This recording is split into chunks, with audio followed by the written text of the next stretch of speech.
استشهدت عضو أكاديمية علم المرأة الجينيولوجي وعضو هيئة تحرير مجلة علم المرأة نجيهان أكارسيل زيلان نتيجة هجوم مسلح في مدينة سليمانية في إقليم جنوب كردستان في الساعة 9:30 من صباح يوم الثلاثاء.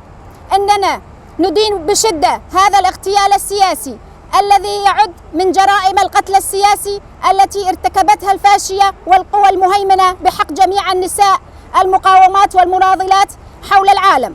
ندعو إدارة حكومة جنوب كردستان إلى البحث عن مرتكبي جريمة القتل هذه في أسرع وقت ممكن، التي تطورت كاستمرار لجرائم القتل الوحشية ضد كل من ياسين بولوت ومحمد زكي تشلبي وسهيل خورشيد. إذا لم يتم توضيح جرائم القتل هذه، فإن تعاون حكومة جنوب كردستان سيقع تحت ظل الموجة المتصاعدة للثورة النسائية. قضت نجيهان وقتا طويلا في الكفاح من أجل حرية المرأة الكردستانية، كما وقادت بروح فدائية حركة الشباب الجامعية والصحافة وعلم الجينيولوجي علم المرأة، وقاومت في السجن لسنوات من أجل هذه القضية.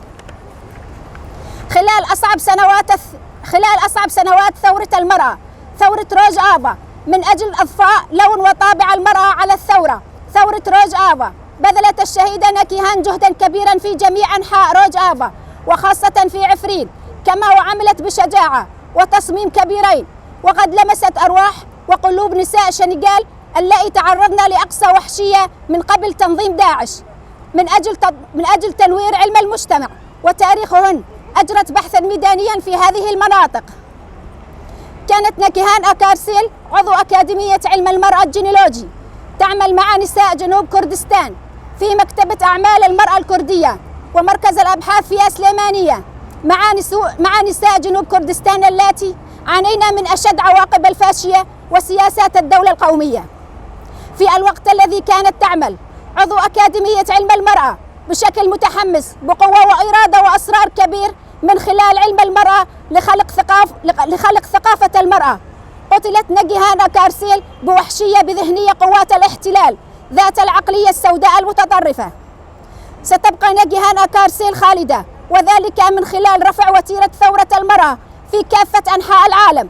نجيهان أكارسيل كانت تعمل منذ عقود لخلق القوة الذهنية والعلمية لموجة ثورة المرأة التي أثيرت في جميع أنحاء العالم تحت شعار جنجيانا آزادي ضد الذهنية الفاشية التي قتلت بوحشية الشابة الكردية في شمال شرق كردستان جينا أميني.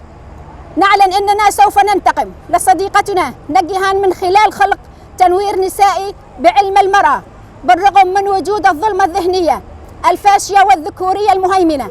وندعو جميع النساء الثوريات الديمقراطيات، النساء الداعيات إلى الحرية، الأكاديميين العلماء إلى إدانة هذا الاغتيال السياسي ورفع وتيرة نضال الحرية في وجه الاحتلال الاستعمار وظلام الذهنية الفاشية تحت شعار جنجيانا آزادي.